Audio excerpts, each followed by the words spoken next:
Glad to have you back and watching the final lap of the final edition for the week of Business Morning on Channels Television. And I still have here with me in the studio, Boso Mofai. We'll continue our conversation and look into the week ahead. It's a big week. We're counting down to May 29 handover. And everybody's actually expectant. There have been so many conversations, both in with regards what to expect in the week from the markets, from the equities markets, the fixed income markets, to the economy as a whole. Expectations from Nigerians for next week? It's a little bit, I think perhaps somehow the honeymoon might just be over.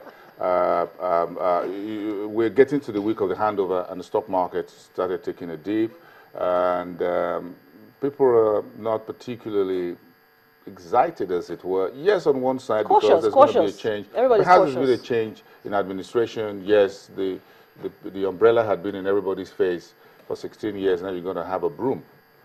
Okay, fine. That's good. However, when you drive around and petrol queues and you spend so many hours trying to drive around and maneuver petrol gas stations, you're paying 150 naira. 160 in some 160 cases. in some cases at the pump.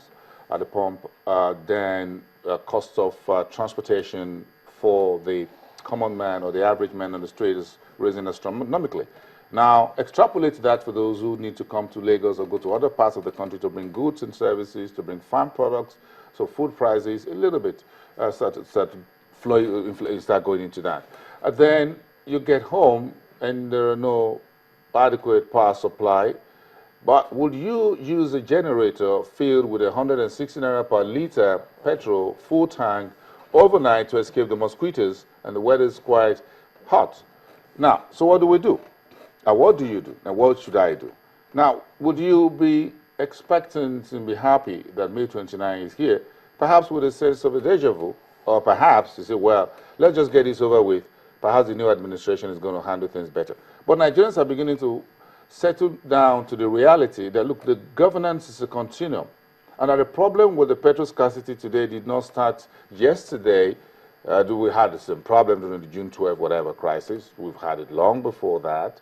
So we didn't start with the current administration or the outgoing administration. So I think the silver lining for people will practically be, okay, fine, let's hope that with the change, with a total overhauling of the Nigerian governance space, because that's where we are right now, perhaps there's a hope that somehow, somewhere down the line, and perhaps not too far down the line, we will likely see some reprieve that will put smiles on people's faces. But everybody who's up here on Business Morning and otherwise said, look, tighten your seatbelt, fasten your seatbelt. Nobody has ever said loosen it.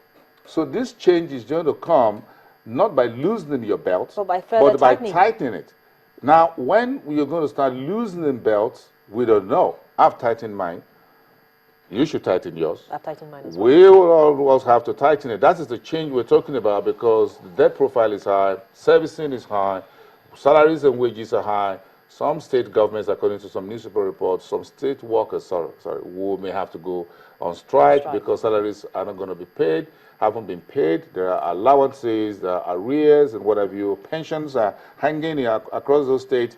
Are we going to begin to see some, and I don't like to use this expression, some implosion, as it were, internal unrests at the state level? This is what is the specter that we face, and we better face it very squarely. Once you have about 10, 18, 20 out of 36 states going on strike, then you're going to have dislocations, more dislocations with power sector, okay, with the power supply, transport issue. You're going to have education being disrupted, because once everybody goes on strike in those particular states, the kids that we have in schools are not going to be able to go to schools. Yeah, you know, already they've already started talking about going on strike. And hospitals. You remember in Jos, they said they were going to go on strike. They were going to the Nigerian Labour Congress. They were going to go on strike, and they were going to ensure that you know, they do a lockdown on the airports, so that all those state governors that are owing salaries will not have any chance to escape or when they fly out when they do want to, you know, come to meet them to table their demands. Like And then we also have another thing perhaps for coming those up. who do not have private jets, perhaps those private jets are now in some airports. We also now have this issue also at the ports, where some port users are saying that they will go on strike because of the gridlock. Now, but you see, some of the tanker drivers, all the concerned bodies, and the Lagos State government have arranged and arrested that situation, and so we're beginning to see a little bit of reprieve. I think where we stand, 8 days to May 29, and I will, in my personal capacity as a business journalist, implore the incoming president and the vice president and a few other heads within the APC to come out with some hope-rising statements that are factual, okay? However, motivational. Because if you don't have that, it looks like since the elections, everybody's been talking down the economy.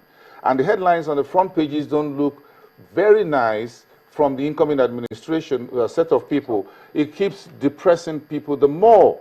Therefore, you need to start to lift people with statements that will start giving some level of hope, not dampen it. Not say there's going to be a magic, but you need to start lifting people. If not, these depressive statements continually will continue to dampen people, and will get some who may perhaps have the tendencies to go on strike and say, look, let's just go on strike. Maybe to sort everything. Because maybe we just have to, and I don't think that will be good for May 29. No, it will not be. But also next week we have the Africa Development Bank AGM in Abidjan, Cote d'Ivoire. Talk to us a little bit about it. The annual meeting is very interesting. Nigerian is the Vice President and the Secretary General of the AFDB. Of course, you know, Nigeria's Agric Minister is also among the 8 contenders for the top notch of the AFDB. The key issues in Abidjan from Monday for us is the new global landscape for Africa. And what is the new global landscape for Africa? That is very, very crucial because the world has changed. Africa needs to put its mouth where its money is and vice versa. It needs to take charge of its own destiny. But very significant for the organization was that this is the first annual meeting in Abidjan since AFDB, quote unquote, ran away from the civil war, Liberia, Sierra Leone, Cote d'Ivoire many years ago and went to Egypt and housed there, now moved the headquarters back last year. They also suspended the 50th anniversary of the AFDB last year because of the specter of the deadly Ebola virus within that region in West Africa. So therefore, now that that has been largely contained, there's a celebration kind of mood in Abidjan as we speak that yes, the Ivorian government is quite happy that this event is taking place. They are quite happy that the headquarters, the HQ of AFDB back in West Africa, in Cote d'Ivoire to be precise. So the Ivorian government will have a lot of good story to tell. But AFDB, the finance ministers, the central bank governors, 80 countries will be there.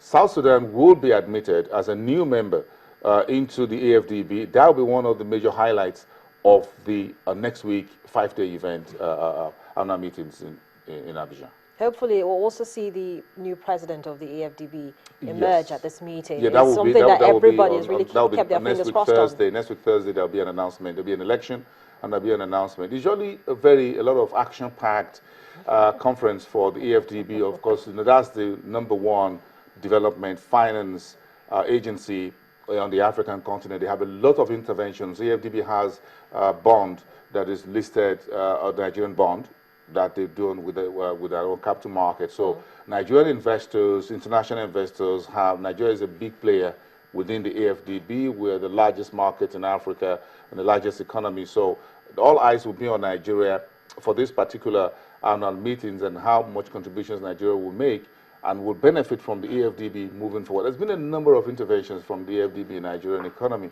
that a number of folks weren't aware of. Well, Bosun, thank you so much for coming on the program and sharing your perspectives with us. And see you next week. We're going to see you next week, definitely. Bosun Omofaye, Channel's Business News Editor, thank you so much. He's also going to be in Abidjan for the annual general meeting, and so he'll be giving us updates. It's something you don't want to miss. follow regularly Business Morning and, of course, our other sister business channels to keep up to speed with what's happening at the AFDB annual general meeting. But, of course, if you want to also follow what's going on here on Business Morning, you can watch us on youtube.com/channelsweb/Business Morning and join our online community. I'm Harriet Agbeni. Have a great weekend.